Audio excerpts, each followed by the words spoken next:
ನಮಸ್ತೆ ಫ್ರೆಂಡ್ಸ್, ಸವಿಪಾಕ ಶಾಲೆ ಚಾನೆಲ್ಗೆ ತಮಗೆಲ್ಲರಿಗೂ ಸ್ವಾಗತ. ನಾನಿವತ್ತು ಮಂಗಳೂರು ಬನ್ಸ್ ರೆಸಿಪಿನ ಮಾಡಿ ತೋರಿಸ್ತಾ ಇದ್ದೀನಿ. ಮಂಗಳೂರು ಬನ್ಸ್ನ ಯಾವ ರೀತಿ ಮಾಡೋದಂತ ನೋಡ್ಕೊಂಬರೋಣ ಬನ್ನಿ. ಮೊದಲಿಗೆ ಮಿಕ್ಸಿ ಜಾರ್ಗೆ ಪಚ್ಚಬಾಳೆಹಣ್ಣನ್ನ ಹಾಕ್ಕೊಳ್ತಾ ಇದ್ದೀನಿ. ನೋಡಿ, ನಾನು ಚೆನ್ನಾಗಿ ಗಳ್ತಿರೋ ಬಾಳೆಹಣ್ಣು ತೊಗೊಂಡ್ರೆ ಮೆತ್ತಗಾಗುತ್ತೆ. ಈಗ 3 ಬಾಳೆಹಣ್ಣನ್ನ ಬಿಡಿಸ್ಕೊಂಡು ಹಾಕ್ಕೊಳ್ತಾ ಇದ್ದೀನಿ ನಾನು. ಈಗ ಇದಕ್ಕೆ 4 ಸ್ಪೂನ್ ಆಗುವಷ್ಟು ಸಕ್ಕರೆನ ಹಾಕ್ಕೊಂಡು ಇದನ್ನು ನೈಸಾಗಿ ಪೇಸ್ಟ್ ಮಾಡ್ಕೊಳ್ಬೇಕು. ನೀರಿಗೀರೇನೋ ಹಾಕೊಳ್ಳೋಕೆ ಹೋಗಬೇಡಿ. ಈಗ ಒಂದು ಬೌಲ್ಗೆ ಹಾಕ್ಕೊಳ್ತಾ ಇದ್ದೀನಿ ರುಬ್ಕೊಂಡಿರೋ ಪೇಸ್ಟ್ನ. ಇದಕ್ಕೆ 1 ಸ್ಪೂನ್ ಆಗುವಷ್ಟು ಜೀರಿಗೆನ ಹಾಕ್ಕೊಳ್ತಾ ಇದ್ದೀನಿ. ಉಪ್ಪು ರುಚಿಗೆ ತಕ್ಕಷ್ಟು ಹಾಕ್ಕೊಳ್ತಾ ಇದ್ದೀನಿ. ಅಡುಗೆ ಸೋಡಾನ ಒಂದು ಸ್ವಲ್ಪ ಹಾಕ್ಕೊಳ್ತಾ ಇದ್ದೀನಿ. 1 ಕಪ್ ಆಗುವಷ್ಟು ಮೊಸರನ್ನ ಹಾಕ್ಕೊಂಡು ಚೆನ್ನಾಗಿ ಇದನ್ನು ಕಲಿಸ್ಕೊಳ್ಬೇಕು. ಹಿಟ್ಟು ಹಾಕೊಳ್ಳೋಕ್ಕಿಂತ ಮುಂಚೆ ಇದನ್ನು ಮೊದಲು ಕಲಿಸ್ಕೊಳ್ಳಿ. ಸೋಡಾ ಪುಡಿ ಹಾಕಿದ್ದೀವಲ್ಲ, ಅದಕ್ಕಾಗಿ ಇದನ್ನು ಚೆನ್ನಾಗಿ ಒಂದು ಸತಿ ಮಿಕ್ಸ್ ಮಾಡ್ಕೊತ ಕಲಿಸ್ಕೊಳ್ಬೇಕು. ನೋಡಿ, ಚೆನ್ನಾಗಿ ಕಲಿಸ್ಕೊಂಡಿದ್ದಾಗಿದೆ. ಈಗ ಇದಕ್ಕೆ 1-2 ಸ್ಪೂನ್ ಆಗುವಷ್ಟು ಕೊಬ್ಬರಿ ಎಣ್ಣೆನ ಹಾಕ್ಕೊಳ್ತಾ ಇದ್ದೀನಿ. ಕೊಬ್ಬರಿ ಎಣ್ಣೆ ಹಾಕ್ಕೊಳ್ಳೋದ್ರಿಂದ ಹಿಟ್ಟು ಕಲಿಸ್ಕೊಳ್ಳೋತ್ತಿಗೆ ಸ್ಮೂತಾಗಿ ಬರುತ್ತೆ. ಇಲ್ಲ ಅಂತ ಹೇಳಿದ್ರೆ ಗಟ್ಟಿಯಾಗಿ ಬಿಡುತ್ತೆ. ಇದು ಸ್ವಲ್ಪ ಕೊಬ್ಬರಿ ಎಣ್ಣೆನ ಹಾಕ್ಕೊಂಡಿದ್ದೀನಿ. ಕೊಬ್ಬರಿ ಎಣ್ಣೆ ಹಾಕಿಲ್ಲ ಅಂದರೂ ಪರವಾಗಿಲ್ಲ, ಅಡುಗೆ ಎಣ್ಣೆನೂ ಬಳಸ್ಕೊಳ್ಬೋದು. ಈಗ ನೋಡಿ, ಸ್ವಲ್ಪನೇ ನಾನು ಹಿಟ್ಟು ಹಾಕ್ಕೊಳ್ತಾ ಚೆನ್ನಾಗಿ ಕಲಿಸ್ಕೊಳ್ತಾ ನಾದ್ಕೊಳ್ತಾ ಇದ್ದೀನಿ. ಈ ರೀತಿಯಾಗಿ ಚೆನ್ನಾಗಿ ನಾದ್ಕೊಳ್ಬೇಕು. ಇದಕ್ಕೆ ನೀರು ಏನು ಮಿಕ್ಸ್ ಮಾಡ್ಕೊಳಕ್ಕೆ ಹೋಗ್ಬಿಡಿ. ಕಲಿಸ್ಕೊಳ್ಳೋತ್ತಿಗೆ ಹಿಟ್ಟನ್ನ ನಾವು ಬಾಳೆಹಣ್ಣಿನ ಪೇಸ್ಟ್ ಹಾಕ್ಕೊಳ್ತೀವಲ್ಲ, ಮತ್ತು ಮೊಸರು ಹಾಕ್ಕೊಳ್ತೀವಿ, ಅದೇ ಪೇಸ್ಟ್ ಸಾಕಾಗುತ್ತೆ. ನಾನಿಲ್ಲಿ ಅರ್ಧ kg ಆಗುವಷ್ಟು ಗೋಧಿ ಹಿಟ್ಟು ತಗೊಂಡಿದ್ದೀನಿ. ಹಾಗಾಗಿ ಮೆಜರ್ಮೆಂಟ್ ಸರಿಯಾಗಿ ಬರುತ್ತೆ. ನಿಮ್ಮನೇಲಿ ಜಾಸ್ತಿ ಜನ ಇದ್ದರೆ ಬಾಳೆಹಣ್ಣು ಮತ್ತು ಮೊಸರು ಒಂದು ಸ್ವಲ್ಪ ಜಾಸ್ತಿ ಹಾಕ್ಕೊಳ್ಳಿ. ಈಗ ನೋಡಿ, ಕಲಸಿದ್ದಾಗಿದೆ. ಮೇಲ್ಗಡೆಯಿಂದ ಎಣ್ಣೆ ಸವರಿ ಹಿಡ್ಕೊತಾ ಇದ್ದೀನಿ ಅಷ್ಟೇ.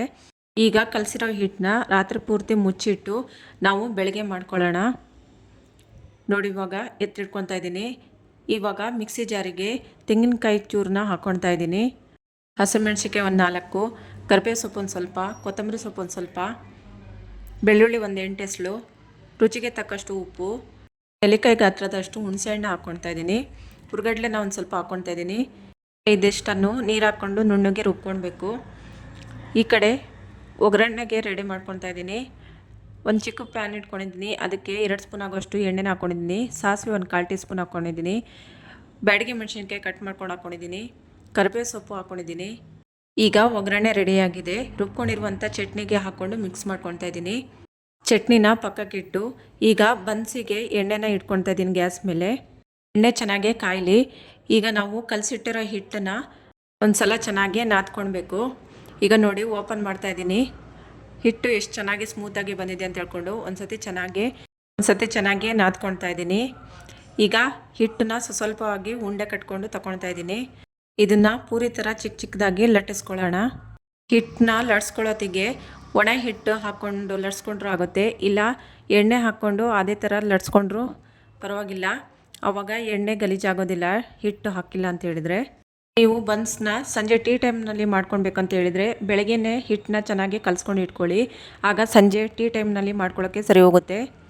ನೋಡಿ, ಇದಕ್ಕೆ ನಾನು ಒಣ ಹಿಟ್ಟು ಹಾಕಿದಂಗೆ ಅದು ಹಾಗೇ ಲಟ್ಟಿಸ್ಕೊಳ್ತಾ ಇದ್ದೀನಿ. 1 ಡ್ರಾಪ್ ಎಣ್ಣೆ ಹಾಕ್ಕೊಂಡ್ರೆ ಚೆನ್ನಾಗಿ ಲಟ್ಟಿಸ್ಕೊಳಕ್ಕೆ ಬರುತ್ತೆ. ಈಗ ಎಣ್ಣೆ ಚೆನ್ನಾಗಿ ಕಾದಿದೆ ಅಂತ ಚೆಕ್ ಮಾಡ್ತಾಯಿದ್ದೀನಿ. ನೋಡಿ, ಎಣ್ಣೆ ಚೆನ್ನಾಗಿ ಕಾದಿದೆ. ಈಗ ಲಟ್ಟಿಸ್ಕೊಂಡಿರುವಂತಹ ಬನ್ಸ್ನ ಹಾಕ್ಕೊಳ್ತಾ ಇದ್ದೀನಿ. ನೋಡಿ, ಎಣ್ಣೆಯಲ್ಲಿ ಈ ರೀತಿಯಾಗಿ ಎಣ್ಣೆನ ಅದ್ರ ಮೇಲೆ ಹಾಕ್ಕೊಳ್ತಾ ಇದ್ದರೆ ನೋಡಿ ಎಷ್ಟು ಚೆನ್ನಾಗಿ ಉಬ್ಕೊಳ್ಳುತ್ತೆ ಅಂತ ಹೇಳ್ಕೊಂಡು ಬನ್ಸು. ನಾವು ಸೋಡಾ ಪುಡಿ ಹಾಕಿರೋದ್ರಿಂದ ಬನ್ಸು ಚೆನ್ನಾಗಿ ಉಬ್ಕೊಂಡು ಬರುತ್ತೆ. ನೋಡಿ, 2 ಕಡೆನೂ ಟರ್ನ್ ಮಾಡಿಕೊಂಡು ಚೆನ್ನಾಗಿ ಬೇಯಿಸ್ಕೊಳ್ಬೇಕು. ಗ್ಯಾಸು ಸಿಮ್ನಲ್ಲಿ ಇಟ್ಕೊಂಡು ಬೇಯಿಸ್ಕೊಳ್ಬೇಕು. ಇಲ್ಲ ಅಂತ ಹೇಳಿದರೆ ತಕ್ಷಣವೇ ಕಪ್ಪಾಗಿಬಿಡುತ್ತೆ. ಹಾಗಾಗಿ ಗ್ಯಾಸ್ ಸಿಮ್ನಲ್ಲಿ ಇಟ್ಕೊಂಡು ಬೇಯಿಸ್ಕೊಳ್ಬೇಕು. ನೋಡಿ, ಈಗ ಒಂದು ಆಗಿದೆ, ತೆಗಿತಾ ಇದ್ದೀನಿ. ಇನ್ನೊಂದು ಅದೇ ಥರನೇ ಹಾಕ್ಕೊಂಡು ಬೇಯಿಸ್ಕೊಳ್ತಾ ಇದ್ದೀನಿ. ಹೀಗೆ ನೋಡಿ, ಎಣ್ಣೆನ ಅದ್ರ ಮೇಲೆ ಹಾಕ್ಕೊಳ್ತಾ ಇದ್ದರೆ ಚೆನ್ನಾಗಿ ಬನ್ಸು ಉಬ್ಕೊಂಡು ಬರುತ್ತೆ. ಈಗ ಇನ್ನೊಂದು ಸೈಡಲ್ಲೂ ಅದೇ ರೀತಿಯಾಗಿ ತಿರುವು ಹಾಕ್ಕೊಂಡು ಚೆನ್ನಾಗಿ ಬೇಯಿಸ್ಕೊಳ್ತಾ ಇದ್ದೀನಿ. ಇದೇ ಥರನೇ 2 ಸೈಡಲ್ಲೂ ಚೆನ್ನಾಗಿ ಬೇಯಿಸ್ಕೊಳ್ಬೇಕು ಎಣ್ಣೆಯಲ್ಲಿ. ಇದು ಇವಾಗ ಆಗಿದೆ. ಇದನ್ನು ತಗೊಳ್ತಾ ಇದ್ದೀನಿ. ಇದೇ ರೀತಿಯಾಗಿ ಲಟ್ಸ್ಕೊಂಡಿರುವಂಥ ಎಲ್ಲ ಬನ್ಸನ್ನು ಇದೇ ಥರನೇ ಎಣ್ಣೆಯಲ್ಲಿ ಬೇಯಿಸ್ಕೊಳ್ಬೇಕು. ಈಗ ಚಟ್ನಿ ಜೊತೆ ಬನ್ಸು ರೆಡಿಯಾಗಿದೆ. ನೋಡಿದ್ರಲ್ವ ಫ್ರೆಂಡ್ಸ್, ಮಂಗಳೂರು ಬನ್ಸ್ನ ಯಾವ ರೀತಿ ಮಾಡ್ಕೊಳ್ಳೋದಂತ ಹೇಳ್ಕೊಂಡು ನೀವು ನಿಮ್ಮ ಮನೇಲಿ ಒಂದ್ಸತಿ ಟ್ರೈ ಮಾಡಿ ನೋಡಿ ಫ್ರೆಂಡ್ಸ್. ಇಷ್ಟ ಆದರೆ ಲೈಕ್ ಮಾಡಿ, ಶೇರ್ ಮಾಡಿ, ಸಬ್ಸ್ಕ್ರೈಬ್ ಮಾಡಿ friends. Thank you for watching.